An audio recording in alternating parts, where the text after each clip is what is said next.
It is now my pleasure to introduce today's guest speaker, Ms. Terri Parton. She is the president of the Wichita and affiliated tribes located in Anadarko, Oklahoma. She presides over both the executive community and general council in her duties as president. She places a special emphasis on supporting the next generation through education and mentoring. We are honored to have her here today with us. Please help me welcome President Terri Parton.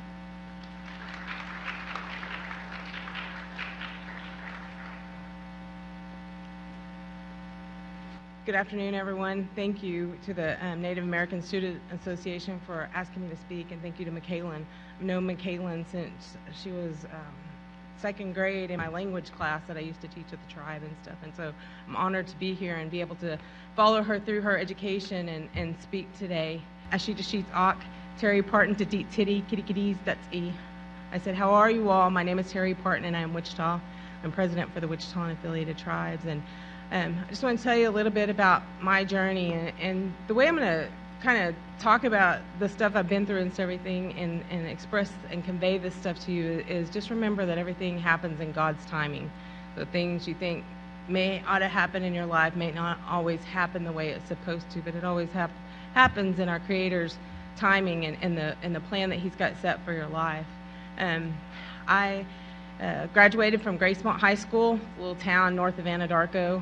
And that was in 1991.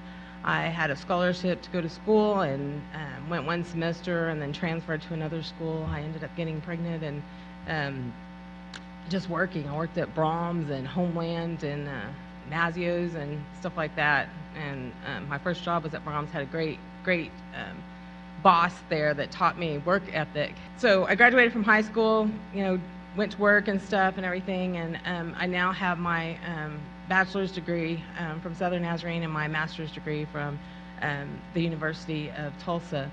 It took me a long time to get there, and I'll tell you a little bit more about that story here in a little bit, but like I said, I'd worked at Homeland, and one day one of my friends from high school had called me at Homeland. She was working for our tribe and in our housing authority. I'd just gotten married, and she asked me if I wanted to apply for a home, and I told her, yeah, sure.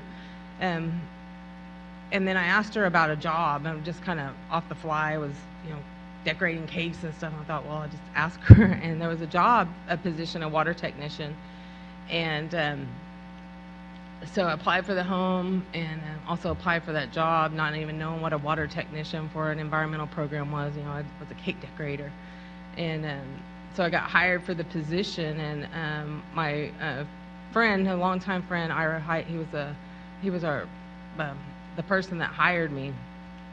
And when I started in there, I started working with our tags and stuff, and about 6 months later, they asked me if I wanted to apply for the enrollment position, and so I applied for it and was hired for that. And I would stay in that position for the next 15 years. Ira was like a mentor to me, and he taught me a lot of stuff he knew and stuff and everything, and actually gave everything he had to me to take on and stuff, from enrollment to I did our tribal tags, our gift shop, our elder payments, our burial assistance, our children's clothing payments. I did the finance part for our tax commission and took on a lot of things during that time.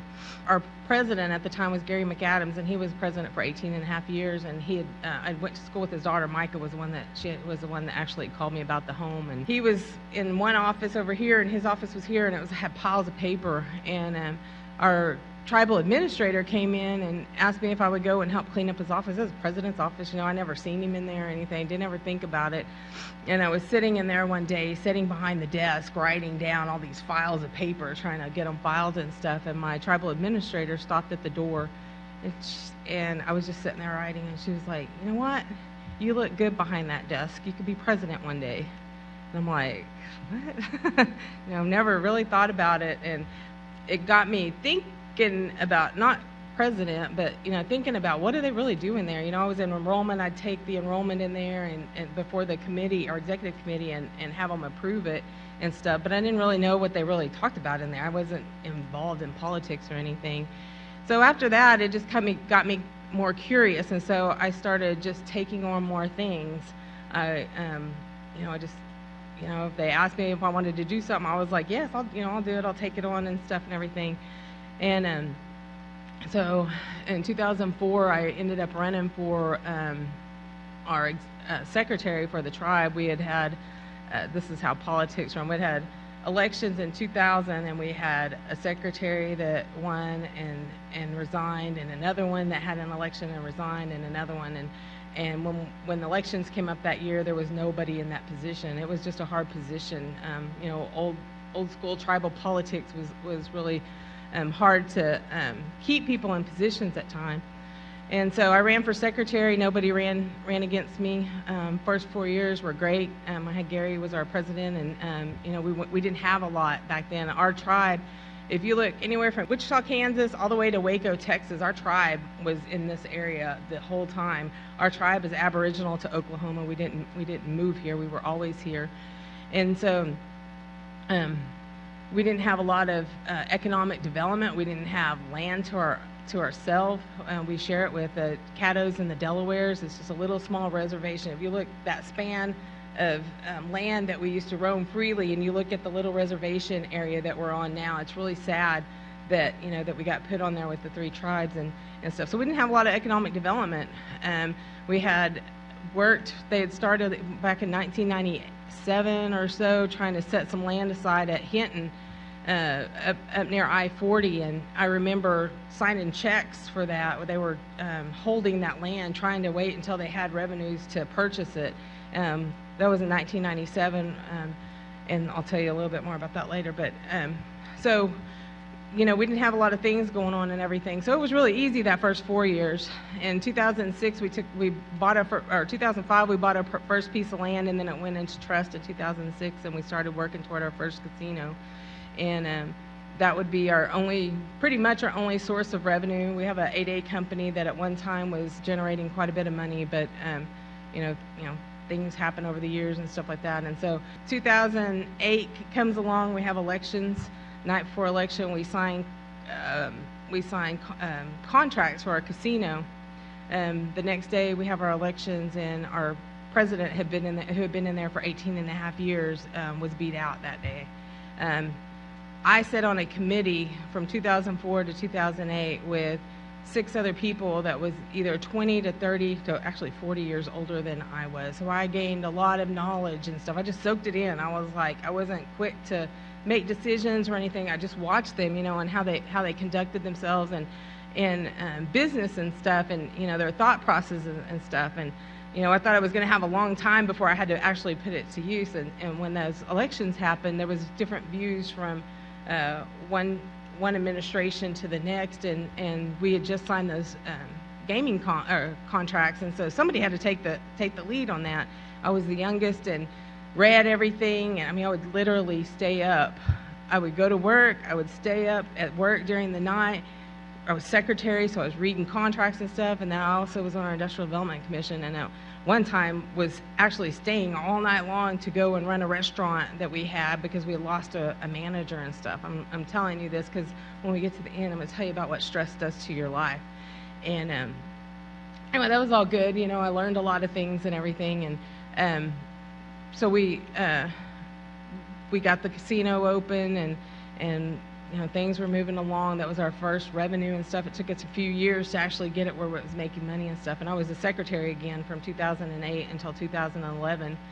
And I got really sick in 2010. We had a recall within our tribe, and our former vice president had stepped into the position of president, and I was secretary, and I was trying to help him, keep up with everything. And I was employed as the enrollment person and doing tags, and I did our language class and lots of different things, and then I was secretary, and then I was sitting on all these other boards and then trying to help him and stuff, and the stress got to me.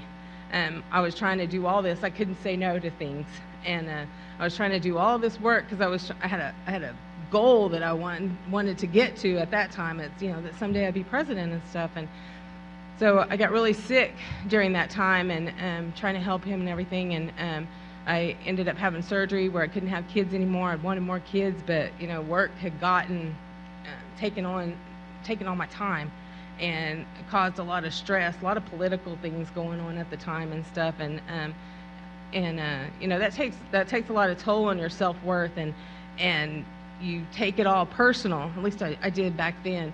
You know, I didn't know. I was kind of out there by myself trying to help our president at the time, and we decided to have he couldn't do it without some help, and I couldn't keep on like I was, and so we had elections in June that year.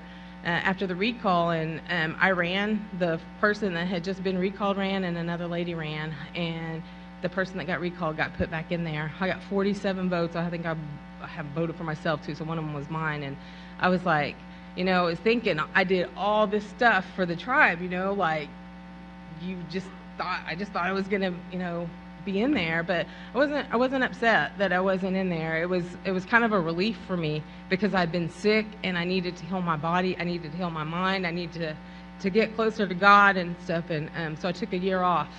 I decided I had started back to school at Southern Nazarene, working toward my bachelor's, and so, you know, I took that time, and I didn't plan to get into politics anytime soon, and really was doing good, having a good, peaceful life outside of politics, and we were getting ready to have our elections that next year, and one of my co-workers and somebody that helped in my campaign and stuff, she had invited me to a meeting where they were trying to plan out, you know, who was going to run, and I was like, you know, I don't want to be involved right now. It's just I'm focusing on myself, my school, my family, and all that stuff. And she was like, just come. She said, you know, we went through 4 years where we didn't have any new grants. Everything had just kind of stalled with all the recalls and stuff like that. And so I went to that meeting, and we had a couple of them, and then it got to the point where we had to decide who's running for president, who's going to run for all these other positions. We had watched, you know, our tribe not have any growth for 4 years, and we knew that we couldn't continue that. And so, you know, working from 2004 to 2011, you know, you get to know people, you get to know their politics, you get to know how you get along, how you disagree, and stuff like that. And so we decided that there were 7 of us that was going to run, and everybody started naming, you know, who would run and everything, and then Gary, our former president, had got up and asked if I would run for president, and I was like, you know, I don't want to do that right now, and we just didn't really have any choice. And I said, you know what, I'll do it, but you know, I got to finish school. That's for me. That's something that I can take with me wherever I go, and you know, I got to focus on my family and stuff. And we decided that you know, when we ran, that we were going to run together. We didn't care if we didn't like each other, we weren't getting along with each other, we disagreed, that we were going to do something that next 4 years. And so in July 2012, I ran. We won our election, all 7 of us that ran, and we had a great 4 years. We did a lot of things. We expanded our casino with our own cash. We were able to buy all the land that I talked about I was writing checks for in 1997, 98. We were able to buy all that land in 2014. We bought an 80-acre tract outright. We bought a 40-acre tract, a 16-acre tract. We bought a hotel. We renovated the hotel with our own funds. We were able to start a tribal member health plan. For our tribal members, we were able to renovate our community building that had been sitting there for probably about 7 years, that had been gutted and stuff. It was supposed to be a casino at one time, and so we couldn't even use it for anything. So we renovated that. We put up a travel plaza in 9 months. We did a lot of things during that first 4 years because we were all on the same page. And then 2016, ran again. New people got on and stuff, and things kind of stalled just because of politics and stuff like that and everything. But you know, things have been good. We've been trucking along, doing things. Last week we got a $2 million zero suicide grant, and then we got a grant for housing up at Hinton by our casino. It was over $3 million, and so we're moving along. But like I said, you know, everything happens in God's timing. You know, I didn't win that first election. I could have been upset about it. I got closer to God after that, could have been mad at him and stuff like that. But, you know, I believe that he leads me in everything that I do. I always try to look for him. I make mistakes. I mess up. I have periods. I've been through depression. I've been through, you know, just lots of things and stuff. But he always leads me. And, you know, if I given up at that time when I lost, when I really thought that, you know, I should have been in there, then I wouldn't have been ready. I know I wouldn't have been ready. I would have failed miserably during that time. And so, you know, just remember that in your careers as you go further. You know, you're going to be trying to reach these goals and stuff that, you know, you think you want to get, but you've got to take care of yourself. You got to take care of your mind. You got to take care of your spirit. You got to take care of your family, and make sure that you don't put all your goals and stuff first. Those things are going to happen. They're going to happen whenever the Creator, you know, sees that those are supposed to happen for you. You know, I tell a lot of our young people that and stuff, especially women. You know, it's hard being a woman in my position. I try not to talk about that, you know, a lot, but it is. It was harder. You know, I had people telling me whenever I first got in, one, that I was too young to be president of our tribe, and the other one that I was a woman. And you know, you try to prove yourself to everybody and stuff. And a lot of times you lose your self-worth in that. And you always remember, you know, God made you. God made you the person that you are. You know, you can't compare yourself to me. You can't compare yourself to people that's on social media or anything like that. You got to know your self-worth and look in the mirror every day and say, you know, God made you. Go out and do the things that God put you on this earth to do. Your journey is not the same as mine. Your journey is not the same as those people in social media or anybody else in that room. And it's important to remember that, because a lot of times you get lost. You get lost in that. I did in the politics, and you know, I'd hear people say stuff and I'd take it to heart and everything. I don't now, but you take it to heart, and you feel like you can't say anything, especially like in my position. It's hard to fight back with people and stand your ground, because you're supposed to be humble and you know, and not speak up. But I just encourage you all that as you start your new journeys, you're going to be dealing with family. You're going to start families. You're going to have kids. You're going to have your careers. You're going to have all of this stuff on top, you know, on top of you, and it's going to get hard at times. It's going to be hard, but you just got to take care of yourself and make sure. You can't take care of yourself. This saying, you can't pour from an empty cup. You've got to take care of yourself and make sure that, you know, if you're not taking care of yourself, you can't take care of everybody else around you. It took me a long time to learn that. A lot of people say I work too much, but my work is my passion. I love what I do. I was taking a call one day, and somebody was needing help because they had bed bugs, and we had a meeting for an $11 million casino deal, and I was telling people that's my range, from bed bugs to $11 million casino deals and stuff. And so, you know, you just really got to take care of yourself. Today is kind of a hard day for me. You know, like I said, I take heart to you know, helping our kids and try to be involved in as much as I can. Like I said, Michaela, and there's a group of kids that were in my language class, and I try to follow them, you know, wherever I can, and be there whenever I can and stuff. But, you know, this week was kind of hard. Friday I had a young girl, she's 20 years old, or 19 years old. She's missing. Her family can't find her right now, and so we were helping them doing some MMIW stuff.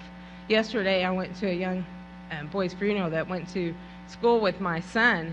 He's Wichita. He's one of our kids, and he had overdosed on fentanyl.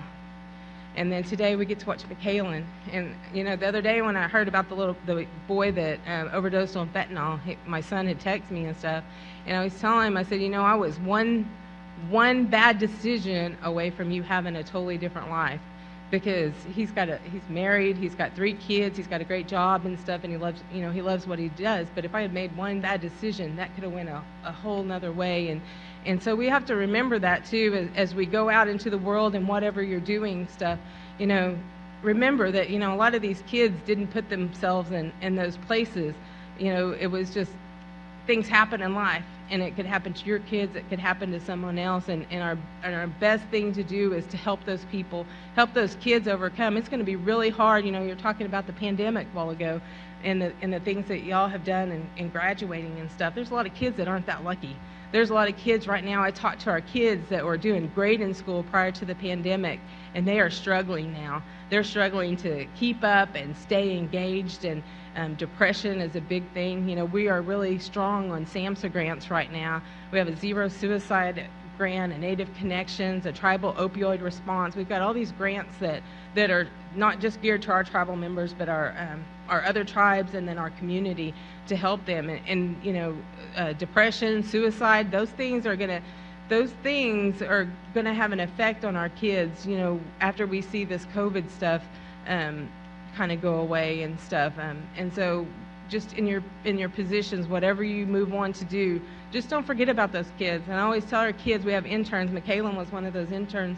You know, a lot of times you're given opportunities that other kids do not get, and make sure that you know, especially for our tribal kids, that you come back and make sure that those kids get those same opportunities. And so I ask you, you know, whatever tribes you may be, you're getting opportunities. Your tribe may have paid for your schooling or something like that. Make sure you give back to your tribe. It's very important to go back and help those other kids that might not have those opportunities and stuff. And so anyway, I just want to tell all of you congratulations on everything that you've done, and McKaylin, and thank you for inviting me. Miss Payne, there she is right there, and Donna is our Pawnee relative and stuff. I just want to thank you all for everything that you're striving for, and just always look to our Creator. I mean, you get in a bind. I don't know how you all believe or anything, but I'm telling you, that's where my strength comes from.